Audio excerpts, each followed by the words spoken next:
Okay. Call this meeting to order. Please stand for the Pledge of Allegiance.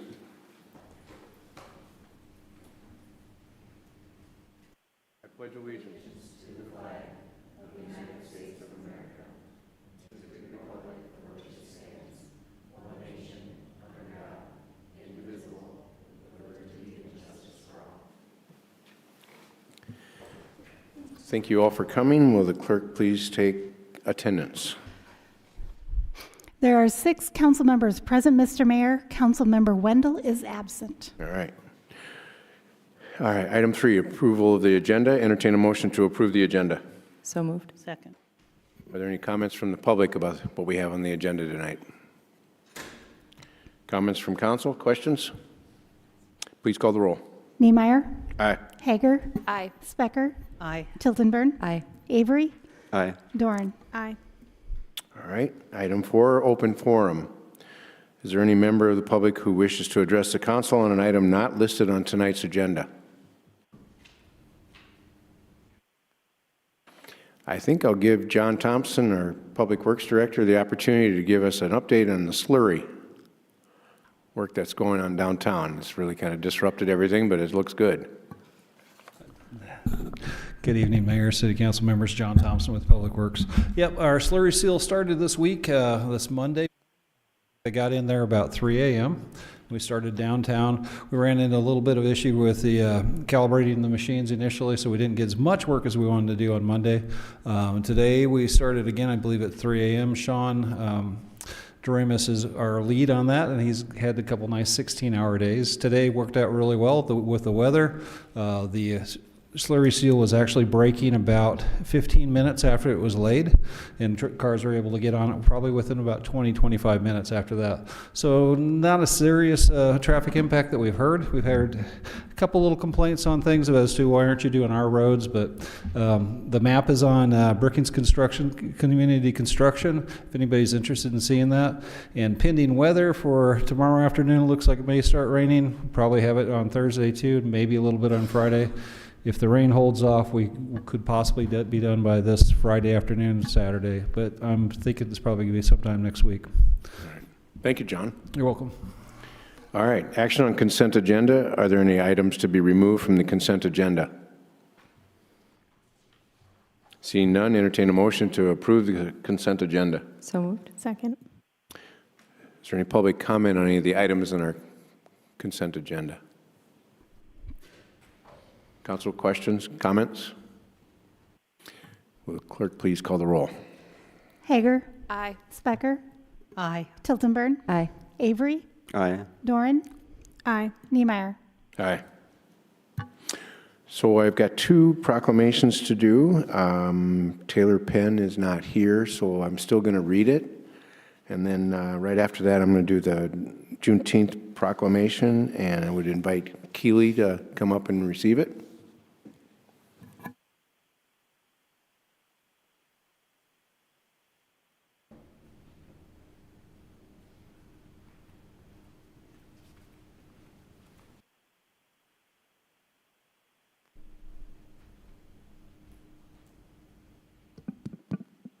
All right, I'm going to do the LGBTQ one first.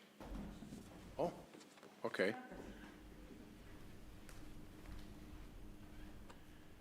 All right. Whereas June is celebrated as lesbian, gay, bisexual, transgender, queer, and two-spirit Pride Month across the USA.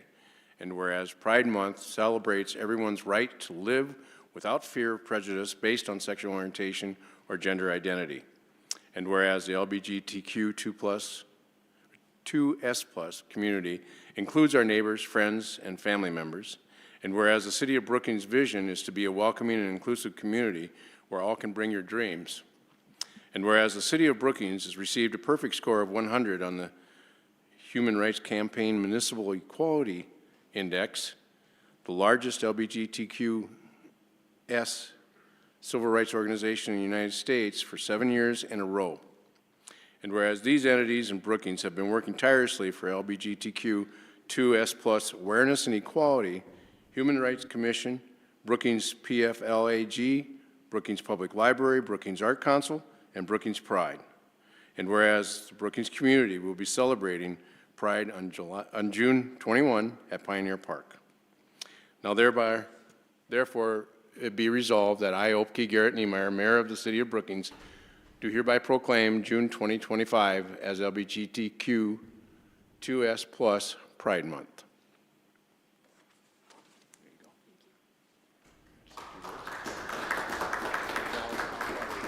I think I'll keep this because I think I'm stating it at the Pride thing too, right? Yes. Yeah, okay. All right, go ahead. Thank you. I'm Erin Lavender Stott. I am the LGBTQ plus liaison for the Human Rights Commission and part of Brookings Pride. So for those of you who do not know about Pride, it is an annual event internationally, and it commemorates Stonewall Inn riots. So this is the 55th year of Pride internationally, and it is meant to assist with people and celebrate coming together in community, building community, as well as platform for education and awareness for the liberation of the LGBTQ plus community. So we hope you all join us on June 21st, starting at 11 a.m. until 3 p.m. in Pioneer Park. All right, thank you.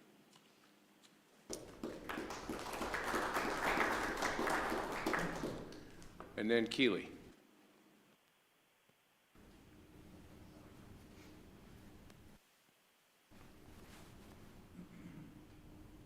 And so I'll give you this to you, but leave it here because Bree's going to bring it for the night. Okay, all right. Mayoral Proclamation, whereas the Declaration of Independence, written in 1776, states, "We hold these truths to be self-evident, that all men are created equal, and they are endowed by their Creator with certain and unalienable rights." Sorry, I can't get that out well. That among these are life, liberty, and the pursuit of happiness. And whereas in 1863, the contradiction between slavery and the Declaration of Independence was addressed when President Lincoln issued the Emancipation Proclamation, which set in motion the end of slavery. And whereas slavery ended when the Confederate States surrendered on April 9th, 1865. And whereas enslavers in Texas were able to hide their Civil War defeat until June 19th, 1865, when the United States military arrived to announce that the more than 250,000 enslaved people in Texas were free. Now therefore, it be resolved that I, Opke Garrett Niemeyer, Mayor of the City of Brookings, do hereby proclaim Thursday, June 19th, 2025 as Juneteenth.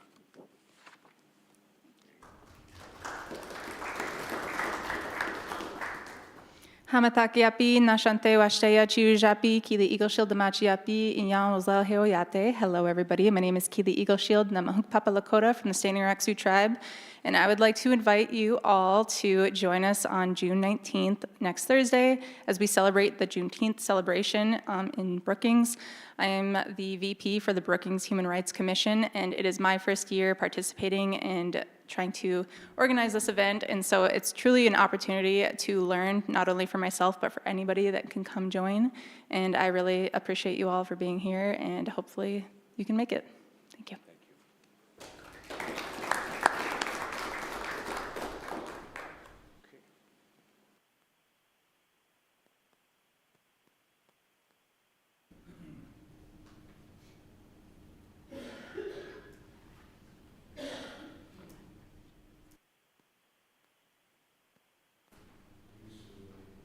We move on to City Council ex officio reports, Municipal Utility Board. Wayne, I think you have a report? I have a report. I attended the meeting yesterday, and several different things were discussed that interested me anyway.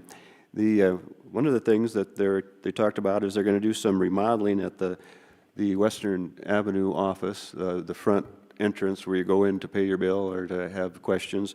They're going to be redoing that, and they're doing the studies right now, and they'll getting the estimates, and that'll go forward here soon. We had heard before about a lead service line project where they're going to replace all the lead service lines in the homes, and they said that that is now completed, so that is now done. Other things that they talked about, Steve Myers was recently at a Missouri River Electric meeting, and a big topic of discussion was new power generation capacities that they're working with. There was a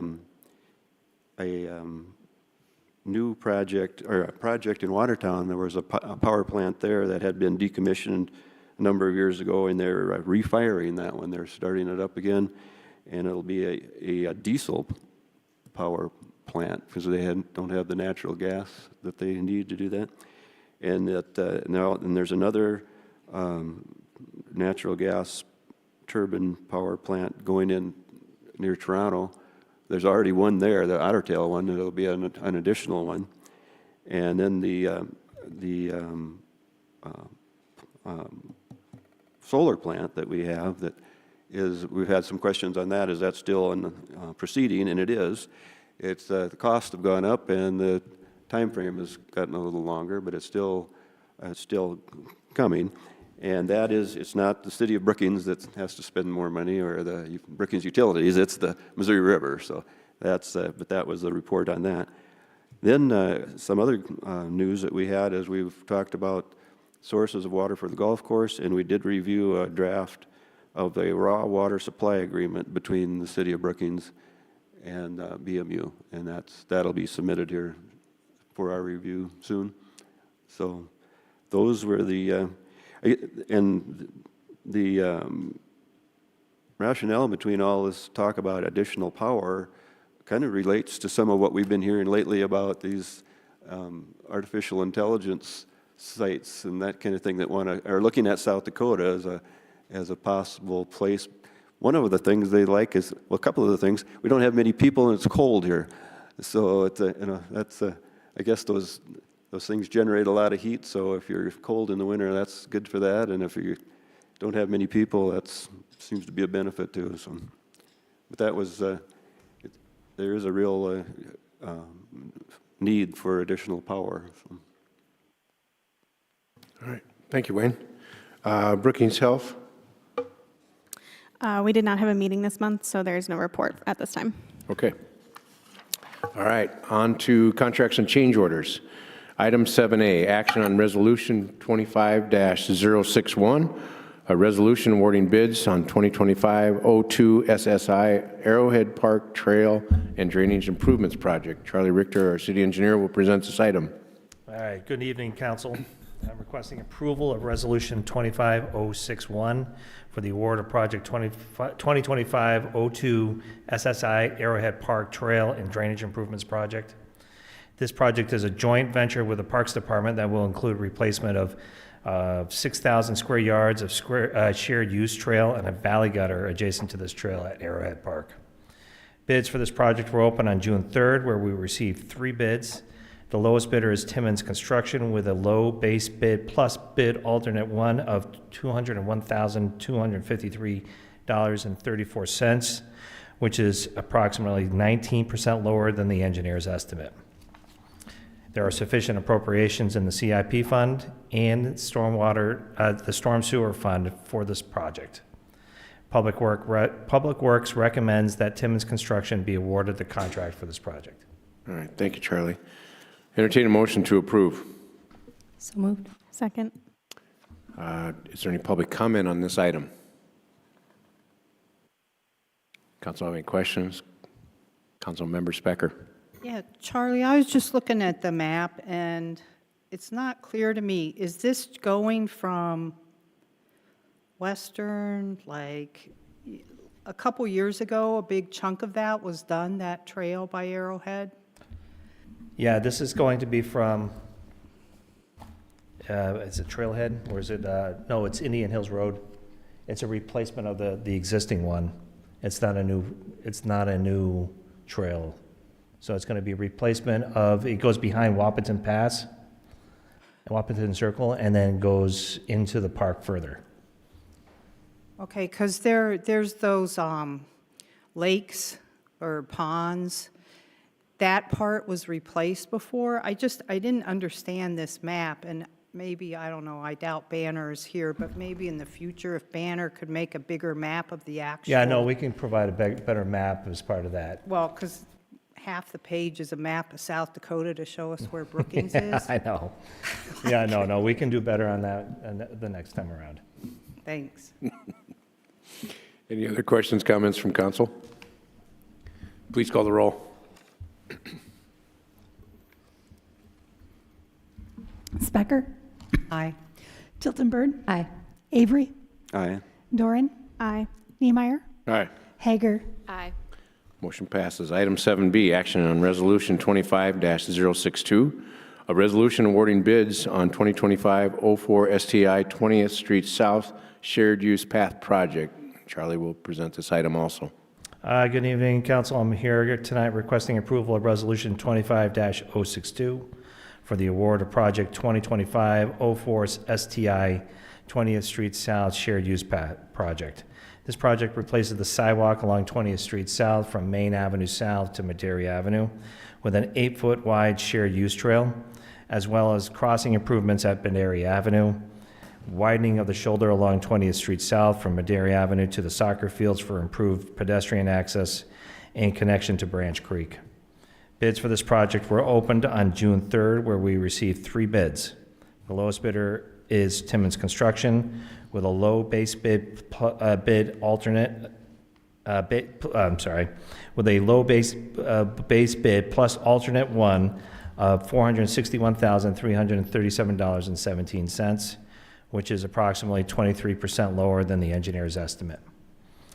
There was $650,000 budgeted in the CIP for this contract, and which included the engineering and design as well. Public Works recommends that Timmons Construction be awarded the contract for this project. All right. Thank you, Charlie. Entertain a motion to approve. So moved. Second. Second. Been moved and seconded. Is there any public comment on this item? Seeing none, council questions, comments? Will this work get started within the next month then, Charlie, or? It'd probably be later on in the construction season. Okay, all right. All right, please call the roll. Tilton Bird, Aye. Avery, Aye. Doran, Aye. Niemeyer, Aye. Hager, Aye. Specker. Aye.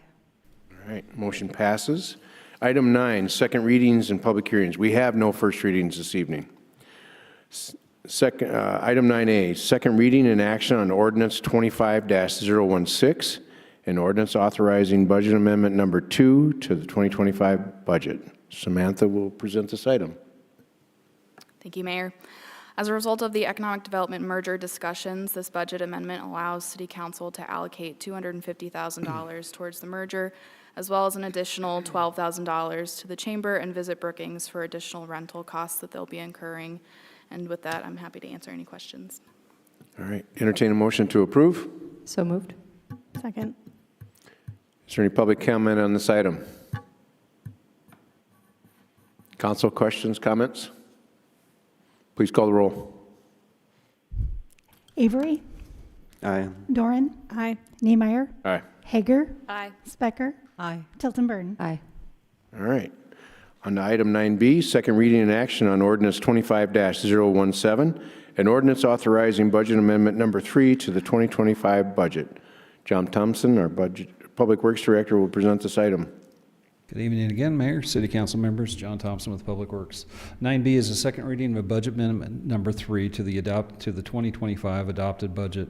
Staff is recommending this amendment as it will allocate funding to make public improvements along Capitol Street, which will support ongoing economic development efforts.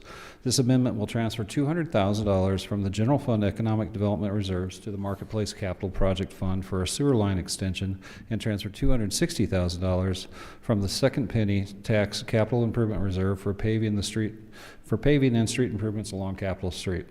The $260,000 from the Second Penny Tax Capital Improvement Fund will be reimbursed upon future sale of the Weiss property directly to the north of Capitol Street. If approved tonight, staff will draft an agreement with Ryan Companies that will commit the city to funding the requested change order up to the maximum appropriated amount. And for the audience and everybody, if you want to see where Capitol Street is, it's Marketplace is right here. So this is 6th Street. This would basically extend this yellow line, repave that, and put the sewer line all the way over. The Weiss property is up here in the north. And that concludes staff's presentation. Stand for any questions. All right, thank you, John. Entertain a motion to approve. So moved.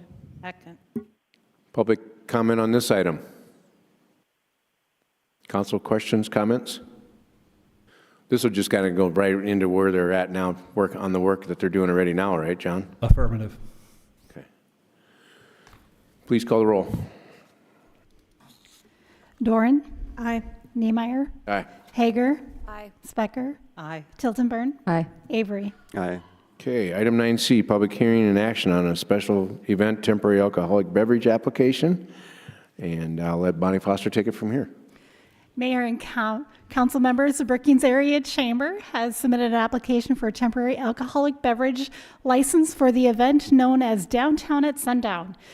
Downtown at Sundown has been around Brookings since 2015. The event will be held for 5 weeks this year for 2 dates in July and the rest are in August.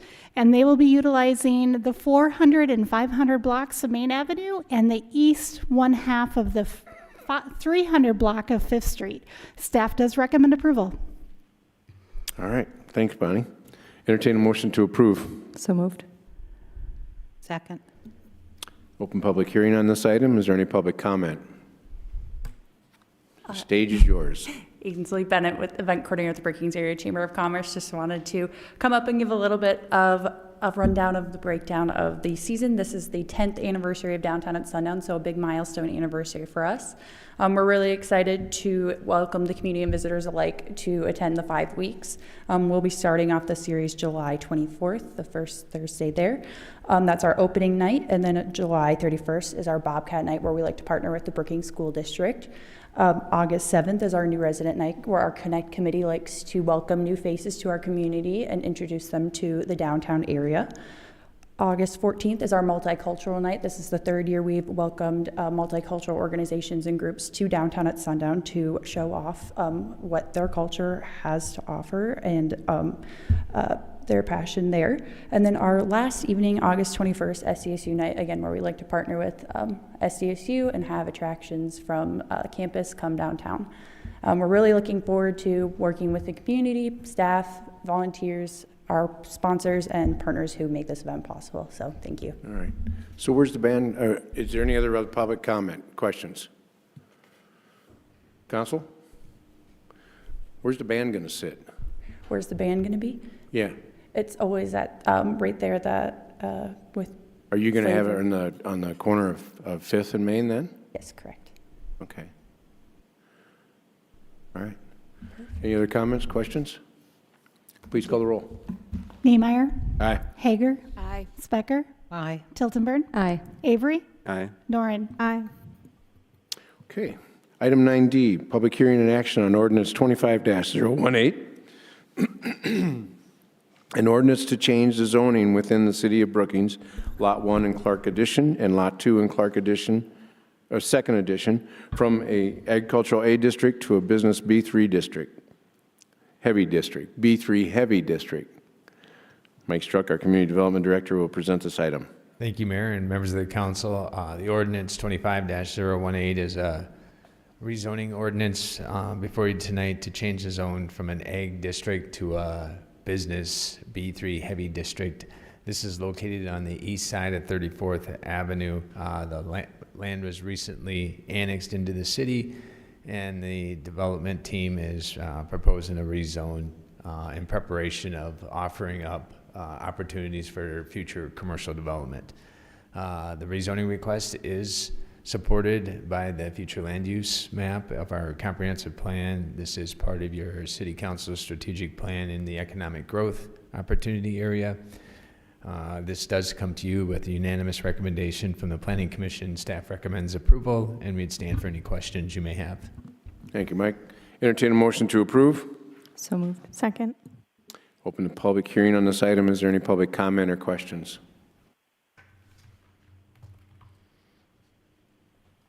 All right. Council, questions, comments? Please call the roll. Hager. Specker. Aye. Tiltonburn. Aye. Avery. Aye. Doran. Aye. Niemeyer. Aye.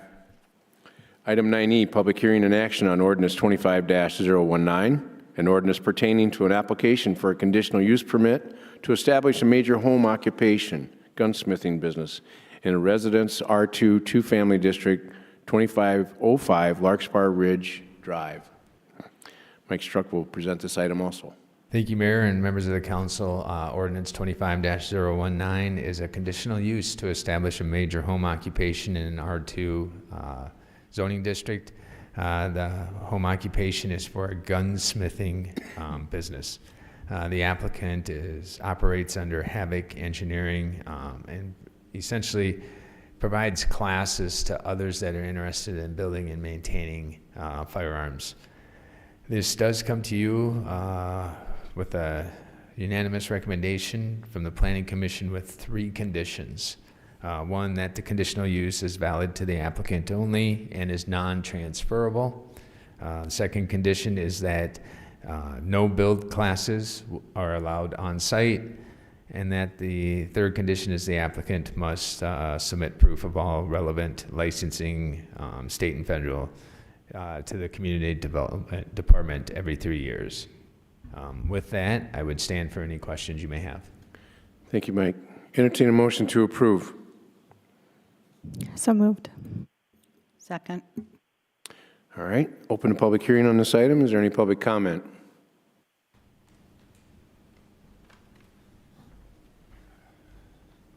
Good evening, Tyler Brockle, owner of Havoc. Not going to add really anything new than what we discussed a couple weeks ago. A couple of things I just would like to add, though, is predominantly I have a 9-to-5. This is a side thing for me that I just do nights and weekends. And even though build classes have been the major part of it in the past, predominantly what I'm doing is product development consulting, government bid contracting for various firearms related stuff, particularly for the VA, and then also the build classes. With that said, predominantly everything I do really fits more into the minor home occupation, especially with accepting everything that the zoning board put forth in terms of allowing me or voting unanimously to do this. So a couple of things I just wanted to point out. It sounds like from talking with you guys last time, the school really didn't have an issue with it. The city attorney saw nothing wrong with it. The zoning board unanimously supports it. The police department has nothing wrong with it, and the ATF also has nothing wrong with it. I would also like to point out, I don't know if anybody got a chance to read over South Dakota Legislation Code 8-5-13, which in a sense prevents local city and county government from blocking firearms-related businesses for the sake of being a firearms-related business, as long as they meet set forth zoning criteria. All right, thank you. You might want to just stay up for questions. Any comments, questions from council? Councilmember Specker. I have one question. It's kind of a follow-up from what we talked about last week or a couple weeks ago. You had mentioned that, and this is kind of a question, like, did I hear you correctly? Sure. When you're expecting to do these classes in other locations like Aurora, Bruce, wherever, do those places where you have the classes, are they licensed by ATF as well? Yes, the sale of all firearms has to take place on the premises that the license is registered to. And so basically what happens is the lower receivers, which are the serialized component of a firearm, gets transferred to that particular business. And then that business does the background checks, the 4473s, and all the paperwork necessary for the sale as it happens on their premises. Okay, so the classes will be held at places that already have ATF, because that's where the sale actually occurs, is at that location, not at Yes, this ma'am. location. Yes, ma'am. So like I cannot travel. The only exception is gun shows, right? Gun shows get a temporary, but yes, all sales, regardless of, all sales have to happen on the premises. But you can transfer between businesses. Okay. And if you were to do classes in Brookings, because you no longer have your other location, would those have to go through the exchange then, or are there other locations where you could have your classes? Exchange, Runnings, I know Mike Cotton and Volga has it as well, but it has to be a particular license class. So there are 11 different FFL classes. I am a Class 7. Right. I have to go through other Class 7. So I think the Exchange is a Class 1 or 3. I just have to find like licenses that match up. Okay, thank you. Councilmember Avery. I had a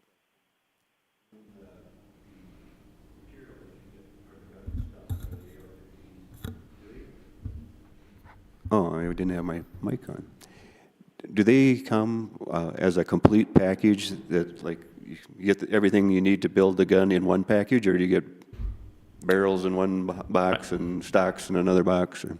Everything is separate. It's all in pieces for the stuff that I do for my build class. One thing I forgot to note, I do have a steel-coated lockbox at my house for those type of deliveries. And nothing comes as one, so it's not a full kit. Like I have sourced my own individual components, so like I'll get 10 barrels at a time, 10 uppers at a time. Nothing comes as a full kit together. And even if it did, you have to have special tools and the know-how to actually put them together. Okay. Councilmember Tilton Burn. Thank you, Mayor. I have just a couple of questions. First, I'm wondering, does either your business practice or the license that you hold require that you have some sort of surveillance, whether that be a camera system or some other surveillance on the property? It does not, but we do. Okay. And then I think I had mentioned last time that I have a little bit of hesitation given the fact of the matter of this being located adjacent to a school. You had mentioned that a lot of the classes that you'll be offering will be located in Aurora at another facility. I'm wondering whether or not you've explored potentially co-locating your business in one of those facilities that are in a commercial area versus in your residence. I don't have to pay rent at my residence, and I also don't have to drive anywhere. If I wanted to continue to pay rent and drive somewhere, I'd just stay at the research park. Great, thank you. Councilmember Duran. Thank you, Mayor. I have a couple questions, and I think it's mainly reiterating what we talked about last time. So the first is in regards to ammunition. You said that the only ammunition you would have on site would be for personal use. Is that correct? Yes. Or remind me. Yes. Yep. I don't order. I mean, there's no money in ammunition. The markup is so small. Plus, anybody who does order ammunition, I can actually drop ship that to their house. Okay.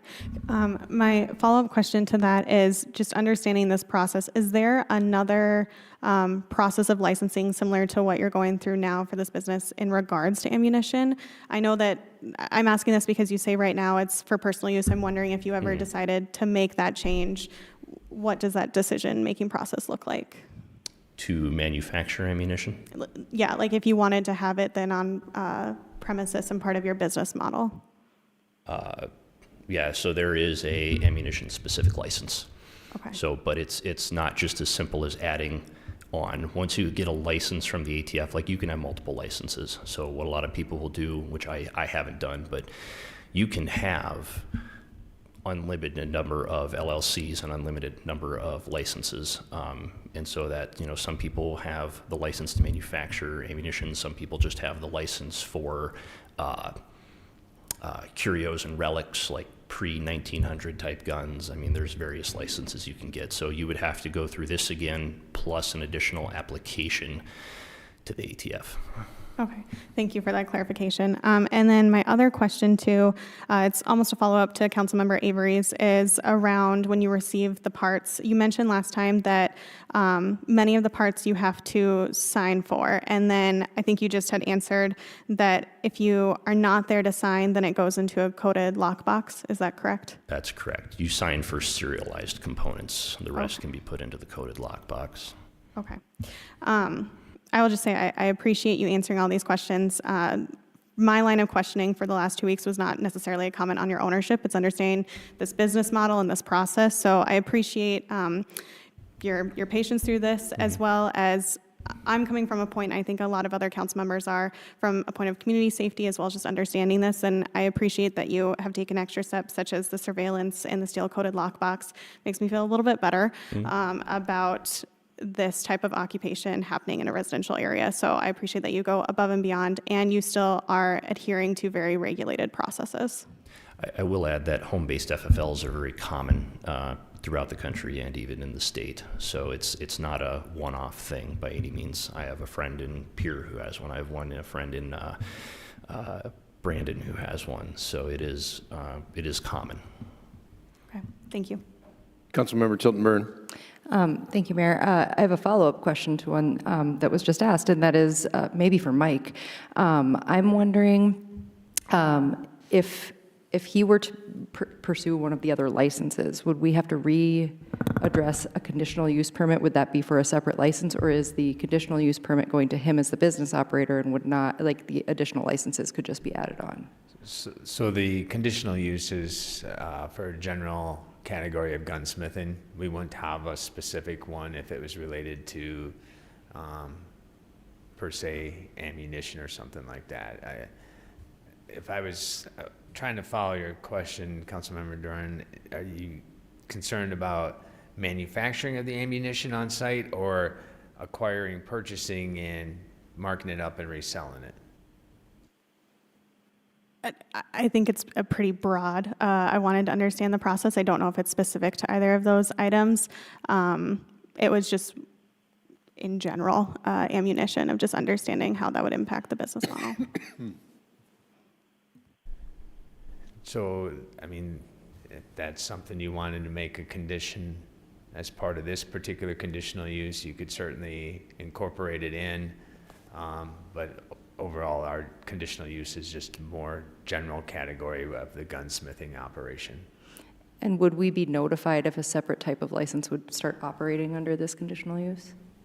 Other than every 3 years, they would have to update us with any, make sure that if they're continuing the business operation, they have to make sure their licensing is updated and provide copies to us. So if they were to add an additional license or component, they would certainly need to keep us abreast of that. Add to that. Any new license, the ATF contacts the city to verify that it's okay. So they called you guys 4 years ago when I applied as well. All right. Any other questions, comments? Question. Councilmember Avery. Mike, this is a question for you. We haven't really talked much about AR-15s or anything. That's what we're talking about, but we haven't really said much about that. Now, the other thing, this is a conditional use residential area, and it says gunsmithing, but right away we move to manufacturing. I mean, it could be lawnmower manufacturing or different things that you may or may not want in a residential area. And then the applicant made the comment that we, as a city, can't turn down anything that's to do with firearms because it's against the state law. There's other reasons. This is the conditional use, and because we turn it down doesn't necessarily mean we're turning it down based on what it's manufacturing. And that would be valid, wouldn't it? Well, you have the ability to determine whether or not it's the appropriate location for this in a residential setting. I haven't looked into the state laws in regards to that, but that's, in my opinion, from a zoning perspective, that's more in a commercial industrial setting, not necessarily applying to a residential setting. So residential setting is a little bit different, and so it depends on the scale of the business model, the operations, and whether or not it's appropriate location for such use. Obviously, in a residential setting, it wouldn't be appropriate to try and establish, a large manufacturing type facility. This is a home occupation, which means it's pretty limited. With a major home occupation, you can't have any more than one person outside of the home employed in the business. So the maximum number of employees is one plus however many residents of the home itself. So it'd be a pretty small operation, so they wouldn't be able to necessarily scale it very large in that particular setting. But As a conditional use, you have the ability to put other conditions that you feel are appropriate for the use within reason. And we have the authority just to turn it down, too. Have that ability on anything. Sure. All right, thank you. Susan from Woods Fuller is on the line. Do you have any comments that you'd like to add to this discussion? No additional comments. All right, so I guess I'd like to make a little bit of a statement. I don't have a problem with any of this. This gentleman's probably got neighbors down the street that might have 20 guns in their house, and we don't even know it. At least this one's out in the public, and he's going through the hoops that he needs to do this right. I'm planning on voting in favor of this. I have no problem with this. This guy's been upfront with us, and this is the route that he has to go through. So with that being said, anybody else have any comments, questions? If I may, to answer yours, like I said, everything is manufactured off-site in Illinois and Minnesota. And if you need to add an additional amendment to the zoning board that says, hey, no machining on an industrial level, no coating, no, anything of that sense, I'm okay to agree with that. Because like I said, the majority of what I do is actually the development consulting and the government contracting. In the last 2 years, I've had one class back in February of 4 people in 2 years. So this is a very, very small portion of what I do. So, all right. That's it. Thank you. Please, Councilmember Bill Tilton Burn. I just want to add a comment, and that's to say, and I think this echoes earlier comment, and that is, I don't have a problem with this type of business. I don't have a problem with you as a business owner. It's more just the location of this type of business that I have a little bit of concern with. And so I just wanted to let you know that that is the basis of the way I will vote tonight. Sure. Thank you. I'm sorry. Please. All right, I just wanted to echo the mayor's comments. Last time I had quite a few questions for you relating to the build classes and in particular how likely it would be that those could potentially pop up, so to speak, and you had some very thorough answers for me along with Chief Drake about how that's really not possible, especially with all of the monitoring that the ATF does. And so I just wanted to thank you for that and for answering our questions here today. And so in light of that and you being able to talk us through everything relating to your business, the processes that are in place today, but also last time, and the fact that you are following everything in terms of federal and state law, I will be voting in favor of this tonight. Thank you. Thank you for your comments, Councilmember Hager.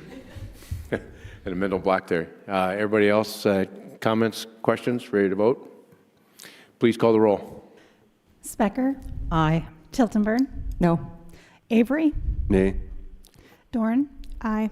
Niemeyer? Aye. Hager? Aye. So, Motion. what did you vote, Wayne? But we have, it passed, correct? Yeah. Motion we have 4 to carries. 2. All right, move on. Thank you. Item 9F, public hearing and action on ordinance 25-02019, an ordinance pertaining to an application for a conditional use permit to establish a major home occupation, a hair salon, on residence R1A Single Family District, 1214 Western Avenue. Mike Struck will present this item. Thank you, Mayor and members of the council. Ordinance 25-020 is an ordinance authorizing a conditional use for a major home occupation. This is for a single-chair hair salon and an address up on Western Avenue. They meet all of the parking requirements. This does come to you with a unanimous recommendation from the Planning Commission with one condition, that condition being that the conditional use is valid for the applicant only, and that if they were to sell the home, move out of the home, anybody else that would want to do a single chair hair salon would have to come back through the conditional use process or whatever that process might be in the future for home occupation. With that, I would stand for any questions you may have. Thank you, Mike. Entertain a motion to approve. So moved. Second. Is there any public comment on this item? Is the hair salon owner present? Here's your time to advertise. Hi, I'm Andrew Ostrom. I live at 1214 Western Avenue. Mike pretty much covered everything. We are in a residential zoning, but it's surrounded by businesses. And I think it'll fit well there. All right, thank you. Any other public comment? Council questions, comments? Please call the roll. Tilton Burn, Aye. Avery, Aye. Doran, Aye. Niemeyer, Aye. Hager, Aye. Specker. Aye. Item 10A, action on resolution 25-045, a resolution transferring contingency funds. Ashley Wrench, our financial director, will present this item. Good evening, Mayor and members of the council. This is Resolution 25-045, authorizing a transfer of contingency funds in the amount of $20,000 to the City Clerk Department for the City Records Archive Scanning Project. This project includes professional scanning and digital archiving of permanently bound records, which will allow them to be preserved in a searchable and secure digital format. Staff recommends approval of this resolution as presented, and with that, I'll stand by for questions. Thank you, Ashley. Entertain a motion to approve. So moved. Second. All right. Any public comment on this item? Council questions, comments? Once these, all right, go ahead, Bonnie. I just have a quick question. Do you expect this to just be 1 year? Yes, it'll all be completed in 2025. Okay, thank you. So the originals will get copied and digitized. What happens to the originals then? So the originals will be kept indefinitely, but they are not available electronically. So these would be city records predating 2000. These would be, you know, they go back to the original incorporation of the city in 1883, and they are only available in original wet signature and handwriting. So this would allow those records to be available for the public to view online. So the originals will go to the library for archive storage there, or are we going to keep them in the building here? We will keep them in the building here. The city's master file room is water and fire safe. There currently is not a space like that in the public library. Okay. Any other questions, comments? Please call the roll.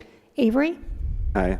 Doran, Aye. Niemeyer, Aye. Hager, Aye. Specker, Aye. Tilton Burn. Aye. Okay, that pretty much ends the business for this evening. Our next meeting is on June 24th. We have one contract change order. It's a contract day for the skate park renovations. First readings, we have one on commercial corridor design review overlay district. And then 2040 comprehensive plan future use amendment. And then other business adopting the Brookings County pre-disaster mitigation plan for 2024 to 2030. And then we also have the progress report coming up. Is there anyone on the council here that has something they'd like to have on the future agenda? Councilmember Duran. Thank you, Mayor.